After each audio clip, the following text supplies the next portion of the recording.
Telangana CM Revanth Reddy Delhi వెళ్లనున్నారు. ప్రధానంగా 6 MLC పోస్టుల భర్తీతో పాటు కేబినెట్లో 6 మంత్రుల నియామకంపై హైకమాండ్తో చర్చించనున్నారు. ఈ నెల 7వ తేదీన ముఖ్యమంత్రిగా ప్రమాణ స్వీకారం చేసిన తర్వాత 11 మంది మంత్రులు మాత్రమే ప్రమాణ స్వీకారం చేశారు. పూర్తిస్థాయి మంత్రివర్గం ఏర్పాటు చేయాలి అంటే మరో 6 పదవులను భర్తీ చేయాల్సి ఉంది. అయితే దీనికి సంబంధించిన క్లారిటీని హైకమాండ్ వద్ద నుంచి తీసుకునేందుకు వెళ్లారు.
డిసెంబర్ 9వ తేదీన 2 గ్యారెంటీలను అమలు పరచాలని ప్రభుత్వం రానున్న 100 రోజుల్లో మిగిలిన 6 గ్యారెంటీలను కూడా అమలు చేస్తామని ప్రజలకు హామీ ఇచ్చింది. దీనిపై కూడా పార్టీ పెద్దలతో చర్చించనున్నారు.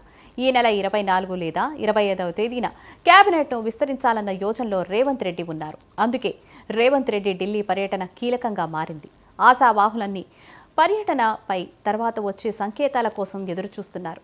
మరి ఎవరి పేర్లను ఖరారు చేసుకొని వస్తారన్నది ఆసక్తికరంగా మారింది.